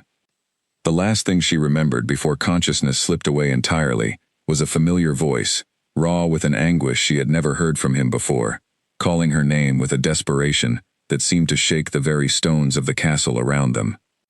When Draven arrived at the scene moments later, having fought his way through the chaos upon learning of the breach near the civilian evacuation route, the sight that greeted him nearly stopped his heart entirely. Elira lay crumpled against the corridor wall, blood spreading across her side, Nora pressing frantic hands against the wound, while castle guards finished dispatching the remaining threats. Something inside Draven broke and reformed in that single moment, years of careful control collapsing entirely beneath the raw, primal terror of nearly losing the one person fate had chosen for him. His wolf surged forward with a fury he had rarely allowed himself to fully unleash, and the remaining enemy fighters who had not already fallen to his guards found themselves facing a king whose restraint had entirely abandoned him. The battle that followed was brief and merciless. Draven moved through the remaining intruders with a devastating efficiency that left no doubt about the truth behind the rumors that had followed him for years, though this time, the ferocity was born not from calculated conquest, but from desperate, protective rage. Within minutes, the immediate threat had been eliminated, and Draven turned back to where Alira lay, his hands trembling as he gathered her carefully into his arms. "Get the healer," he commanded, his voice raw with barely controlled emotion. "Now."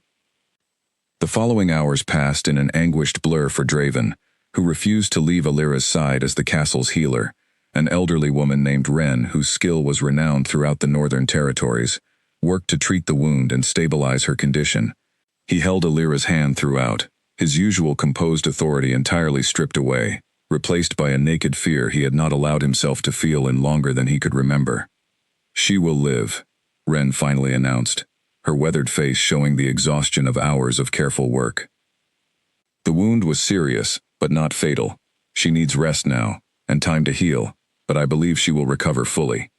The relief that flooded through Draven left him momentarily unable to speak, his throat tight with emotion he had spent years learning to suppress. He remained beside Alira's bed long after Wren departed, watching the steady rise and fall of her breathing, as though committing the sight to memory, terrified that looking away even for a moment might somehow undo the fragile assurance of her survival.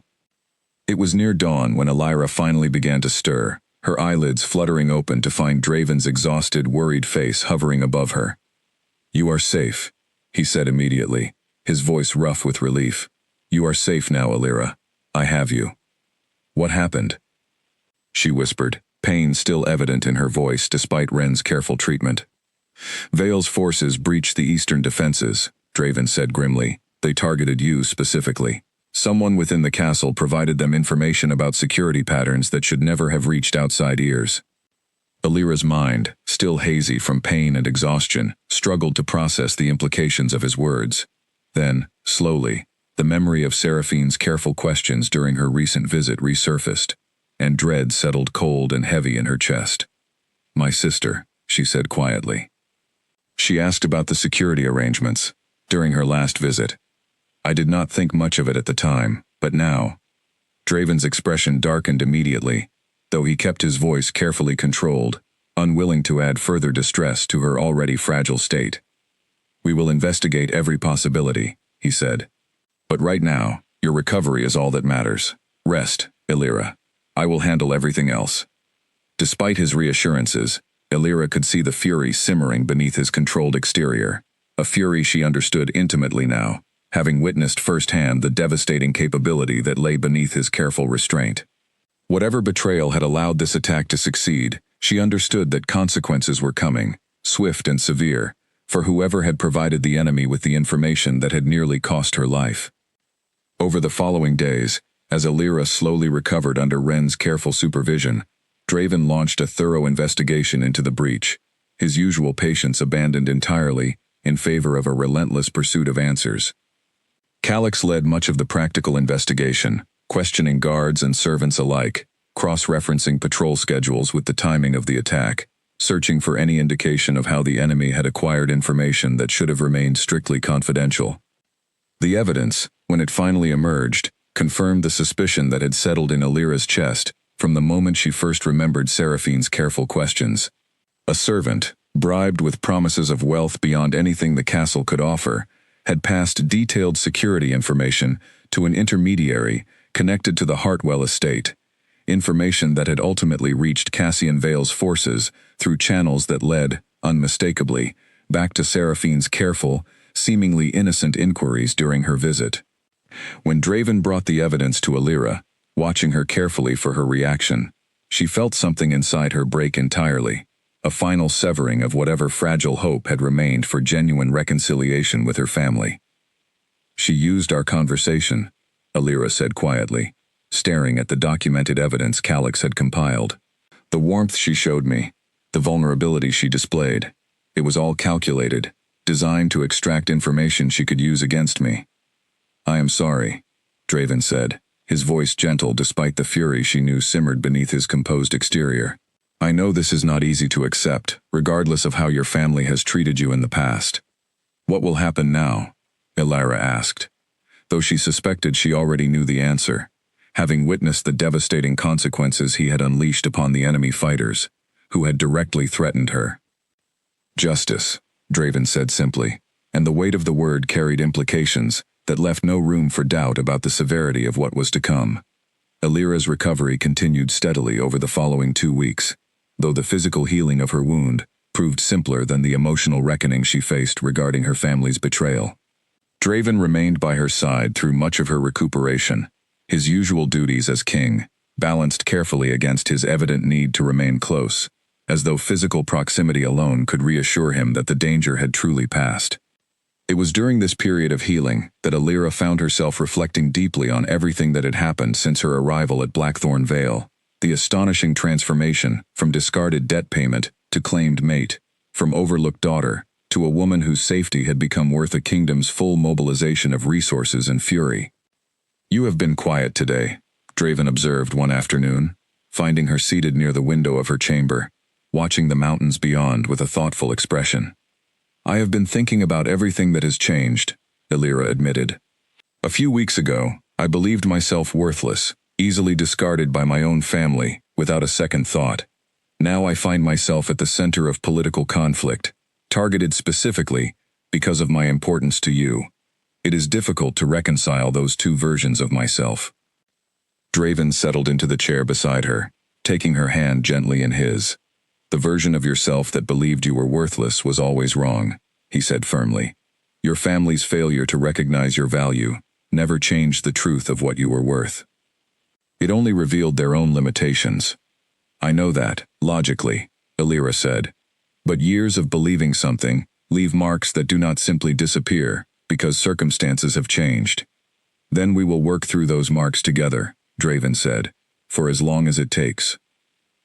The gentle steadiness of his commitment settled something anxious in her chest, and she found herself, not for the first time, grateful beyond measure for the strange twist of fate that had brought her to this place, despite everything painful that had accompanied the journey.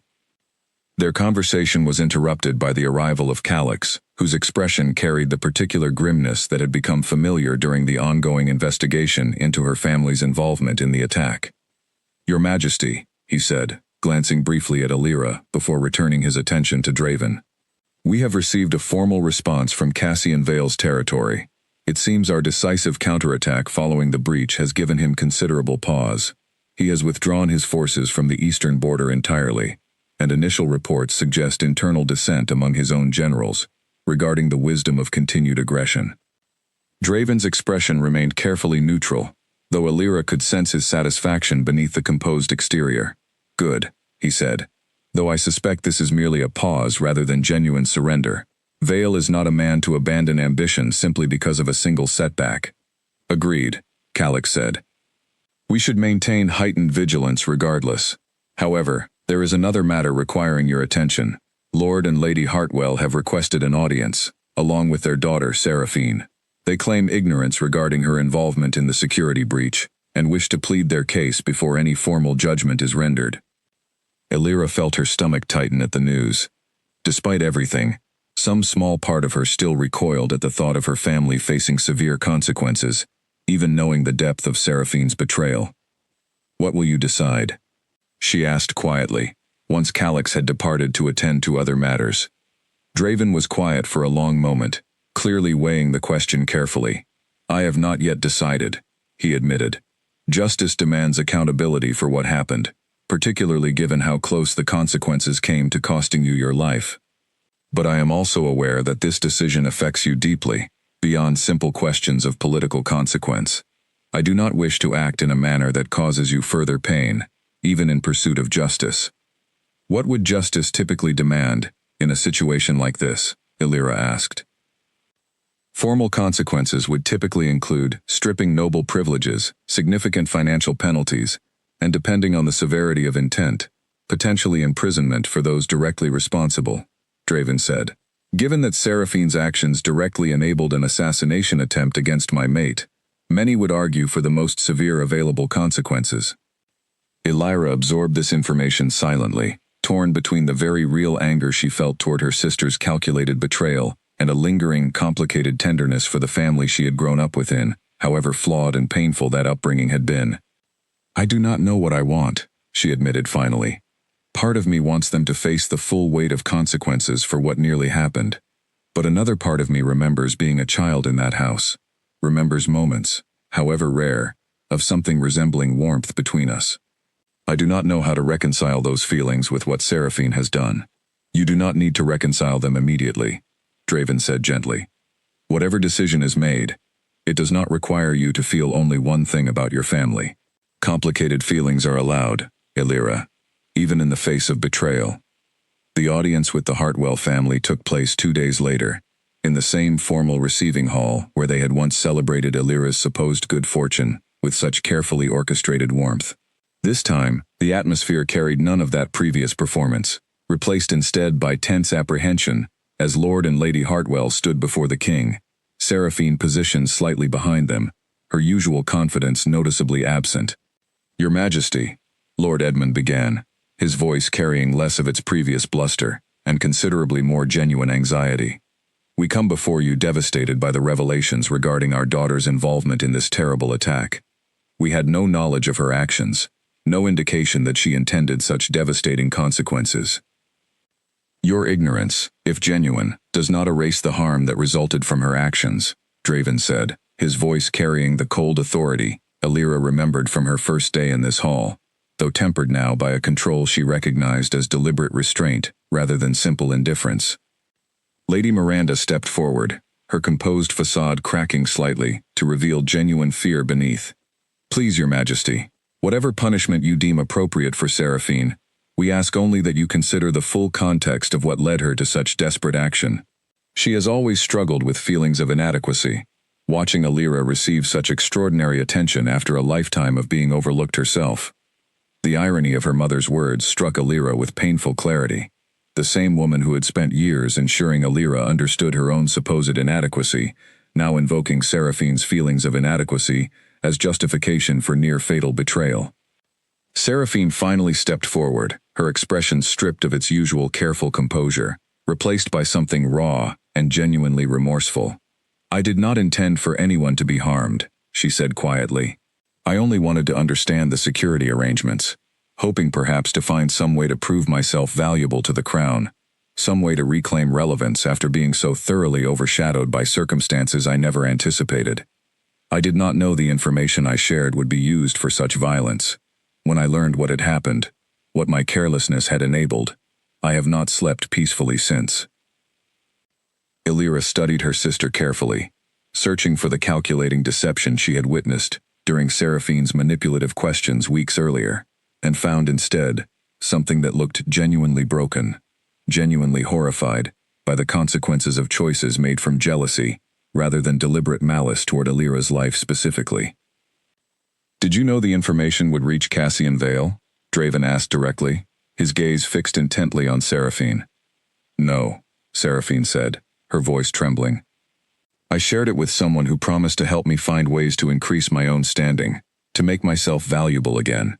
I did not know he intended to sell that information to enemy forces. I swear it, Your Majesty. Whatever else I am guilty of, I never intended for Illyra to be harmed. The hall fell into tense silence as Draven considered her words, weighing the difference between calculated malice and reckless, jealousy-driven carelessness that had nonetheless resulted in devastating consequences.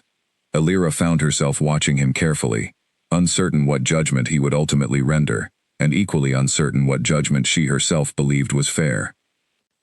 Finally, Draven spoke, his voice carrying the weight of careful consideration rather than impulsive fury. Reckless endangerment, even without deliberate malicious intent toward my mate specifically, carries severe consequences when it enables an assassination attempt against the crown itself. However, I am willing to consider the difference between calculated betrayal and catastrophic misjudgment born from jealousy and desperation. He paused, glancing briefly at Alira, before continuing. The Hartwell family will lose their noble title, and the privileges associated with it. Seraphine will be confined to the family estate under careful monitoring for a period of no less than 5 years, during which she will have no involvement whatsoever in matters of court or crown business. This is not the full severity that many would argue this situation demands. It is, however, the judgment I believe appropriate, given the circumstances presented. Lord Edmund and Lady Miranda exchanged glances of visible relief, though Seraphine remained quiet, her expression carrying something that looked like genuine acceptance, rather than the desperate self-interest Alira had grown accustomed to expecting from her. As the audience concluded, and the Hartwell family prepared to depart under the weight of their diminished standing, Seraphine paused briefly, before Alira, her eyes carrying an emotion Alira had rarely witnessed from her sister throughout their entire shared childhood. "I am sorry," Seraphine said quietly, seemingly sincere despite everything that had transpired. "For all of it, not just this. For every moment I allowed our mother's favoritism to convince me you deserved less than I did. You did not deserve any of what our family put you through, and you certainly did not deserve what my carelessness nearly cost you." Alira studied her sister for a long moment, feeling the weight of years of complicated history settling between them. "I do not know if I can forgive this quickly," she said honestly. "But I believe you are sorry, Seraphine. That matters, even if it does not erase what happened. It was not full reconciliation, not yet. Perhaps not ever entirely." But as Seraphine departed with the rest of her diminished family, Alira felt something shift within her, a small measure of peace settling over wounds that had shaped her entire life. Wounds that were finally, slowly, beginning to heal alongside the physical scar left by the attack that had nearly ended everything she had only just begun to build. Winter began to loosen its grip on Blackthorn Vale as the weeks following the Hartwell family's judgment passed, the first hints of spring appearing in small, defiant patches of green among the hardy garden Draven's mother had planted so many years before. Alira's physical wound had healed completely, leaving only a faint scar as reminder of how close she had come to losing everything before truly having the chance to embrace it. The relationship between Alira and Draven had deepened considerably during this period of healing and reflection, evolving from cautious partnership into something Alira had never dared imagine possible for herself. The careful walls Draven had maintained for so long, built from years of necessary caution and the harsh lessons of a difficult childhood, had continued to lower in her presence, revealing a man capable of remarkable tenderness beneath his formidable exterior. It was on a particularly mild evening, as they walked together through the garden that had become their favorite refuge from the demands of court and kingdom, that Draven stopped suddenly, turning to face her with an expression she had not seen from him before, something vulnerable and determined in equal measure. "Alira," he said, his voice carrying a rare uncertainty, "I have spent my entire life believing that vulnerability was a weakness I could not afford, that trust was a luxury, reserved for those who had never learned how quickly it could be exploited. You have changed that belief entirely." Alira's heart raced as she watched him, sensing the weight of whatever he intended to say next. "You have changed considerably these past months," she said softly. "I have watched you learn to trust again, slowly and carefully, but genuinely." "That trust began with fate's decision to bind us together," Draven continued, "but it has grown into something that belongs entirely to us, separate from any bond or instinct beyond my control. I do not simply recognize you as my fated mate anymore, Alira. I choose you. Every day, with every decision, I choose you, and I intend to continue choosing you for as long as fate allows us together." He knelt then, producing a ring crafted from silver, and set with a stone that seemed to catch the fading evening light in ways that mirrored the color of her eyes.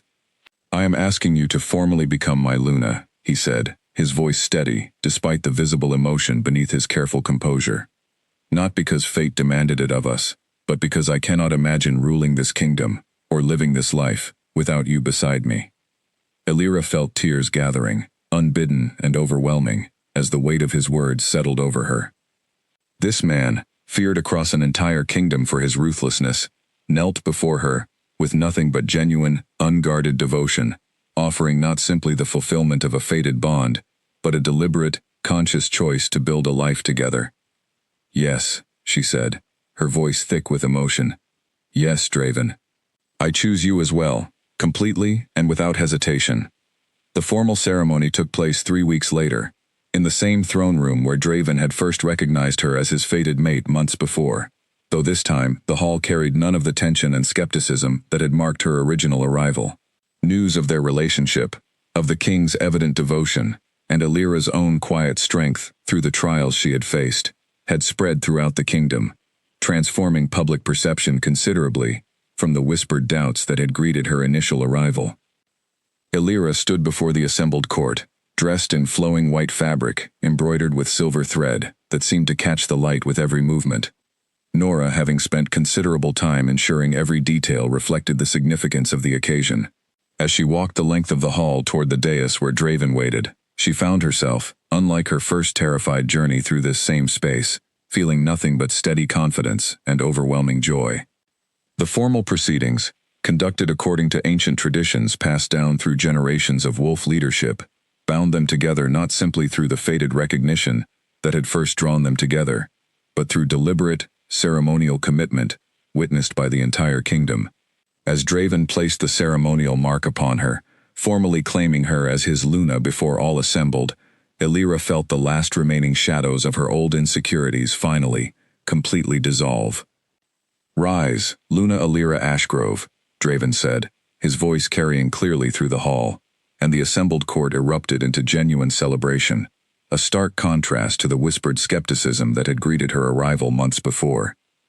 Lady Varese, watching from her customary position near the front of the assembly, offered a surprisingly genuine smile as Alira caught her eye, a silent acknowledgement that whatever reservations she had once harbored had given way to grudging, sincere respect.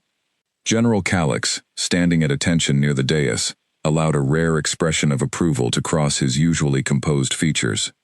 The celebration that followed continued long into the evening, the castle filled with music and laughter that seemed to banish entirely the shadow of fear and violence that had marked the previous months. Alira found herself surrounded by well-wishers, nobles who had once dismissed her as unremarkable now genuinely eager to celebrate her elevation, though she understood the shift owed as much to Draven's evident devotion as to any change in her own character. Amid the celebration, she found a quiet moment alone with Draven, near the same garden where he had proposed, the mild evening air, carrying the promise of the spring that had finally begun to fully claim the mountain kingdom. "Do you remember?" Draven said, his arm wrapped comfortably around her. "The first moment you walked into my throne room. I could think of nothing beyond the certainty that you belonged to me, though I understood almost nothing about what that certainty would demand of either of us." "I remember being terrified," Alira said, smiling at the memory now that the fear had transformed into something almost fond in retrospect. "I believed myself worthless, delivered as payment for a debt I never fully understood. I never imagined this is where that terrifying journey would lead. Fate is strange in its timing," Draven observed. "It brought you to me, disguised as payment for debt, wrapped in circumstances designed to diminish your worth in every possible way. And yet here you stand, transformed not by fate alone, but by your own resilience, into exactly what this kingdom needed, exactly what I needed, though I did not understand that need until you arrived." Alira leaned into him, savoring the warmth of his presence, and the quiet security that had become such an integral part of her new life. "I am grateful," she said softly. "Not simply for the bond fate decided between us, but for the choice you continue to make every day, to see me clearly, to value me completely, in ways my own family never managed throughout my entire life." "Your family's failure was never a reflection of your worth," Draven said firmly, echoing sentiments he had offered many times throughout their journey together. "It was only ever a reflection of their limitations. I intend to spend the rest of our lives together, making certain you never doubt your value again." As night fully settled over Blackthorn Vale, the celebration continuing within the castle walls behind them, Alira found herself overwhelmed with gratitude for the strange, painful, ultimately transformative journey that had brought her to this moment. The plain, overlooked daughter who had once believed herself worthless enough to be traded away without hesitation, had become Luna of the most powerful kingdom in the Northern Territories, standing beside a king who had chosen her not simply through fate's decree, but through deliberate, unwavering devotion, built through shared trials and genuine understanding. Whatever challenges the future might bring, whatever threats might still emerge from ambitious rivals or lingering political tensions, Illyra understood with quiet certainty that she no longer faced such possibilities alone, diminished and overlooked. She faced them as Luna Ashgrove, standing beside a king whose ruthless reputation had given way, in her presence, to something far more powerful than mere conquest: genuine, unwavering love, built not on fate's arbitrary decree alone, but on the deliberate choice both of them had made to see each other completely, and to choose each other, again and again, regardless of whatever challenges the future might still hold. A full year had passed since Illyra first arrived at Blackthorn Vale in that trembling carriage, delivered as payment for a debt her family had considered more important than her own well-being.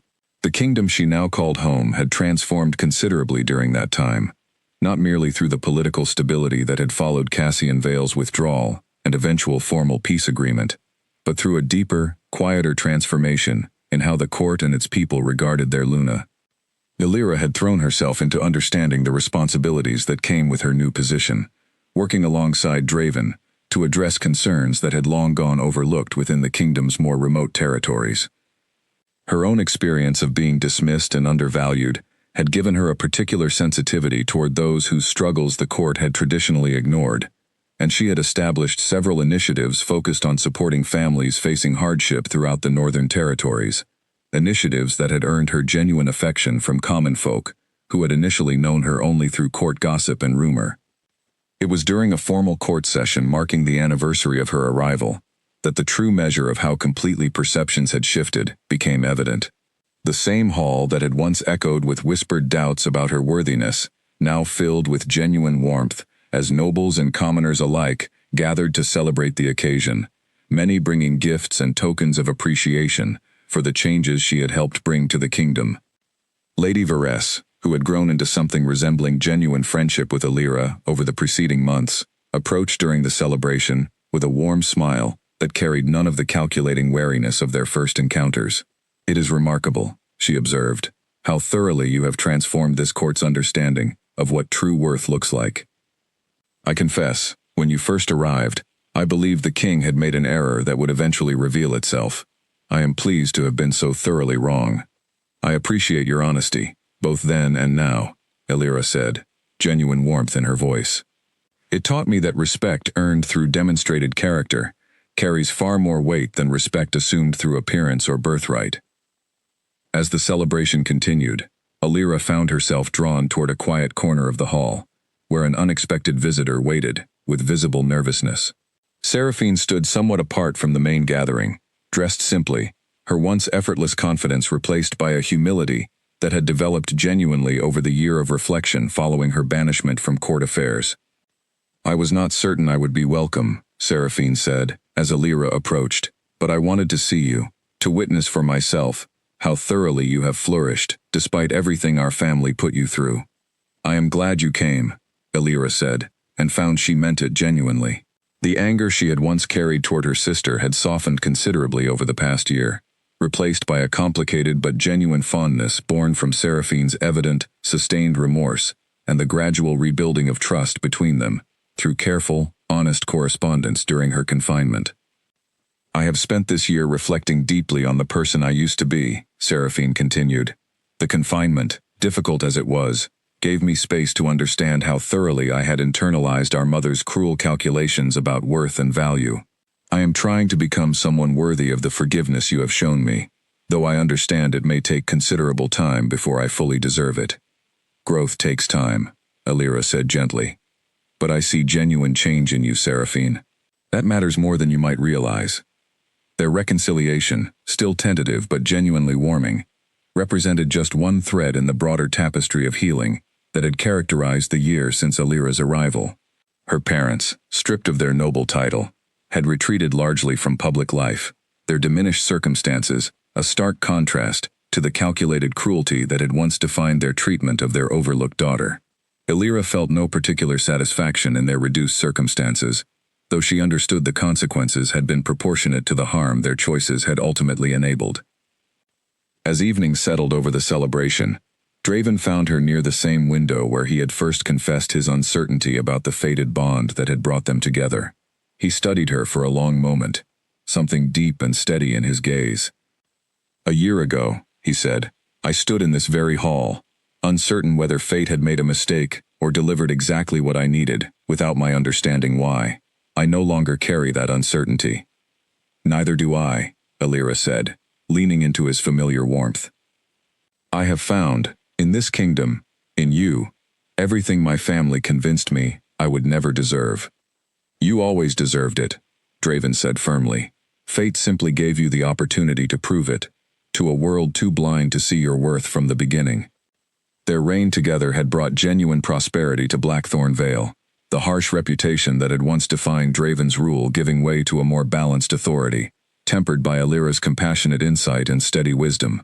The kingdom that had once feared its ruthless Alpha King now spoke of him with a complicated mixture of continued respect for his strength and genuine appreciation for the devoted partnership that had softened, without weakening, his formidable leadership.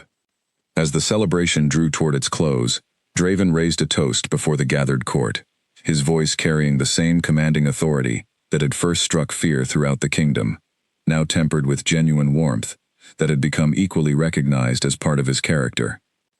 "A year ago, fate brought me a woman the world had overlooked, dismissed as unworthy of notice or value," he said, his eyes finding Alira's across the hall. "That world was wrong. Alira Ashgrove has proven, through resilience, wisdom, and unwavering strength, that true worth has nothing to do with how the world chooses to see us, and everything to do with the character we choose to build, regardless of how we are perceived. I am grateful, every day, that fate saw what the world failed to recognize, and grateful beyond measure that she chose, again and again, to build a life with me, despite every reason, circumstance gave her to walk away." The court erupted into genuine applause, and Alira felt tears of happiness gathering as she made her way to stand beside her husband, her king, her chosen partner in every sense that mattered. Together, they faced the assembled kingdom that had once doubted her worth so thoroughly, now united in genuine celebration of everything she had become, and everything they continued to build together with each passing day. The journey that had begun with a trembling carriage ride toward an uncertain, frightening future had led, through trial and betrayal and hard-won trust, to exactly the life fate had always intended for her, though it had taken every difficult step of that journey to help her fully believe she deserved it.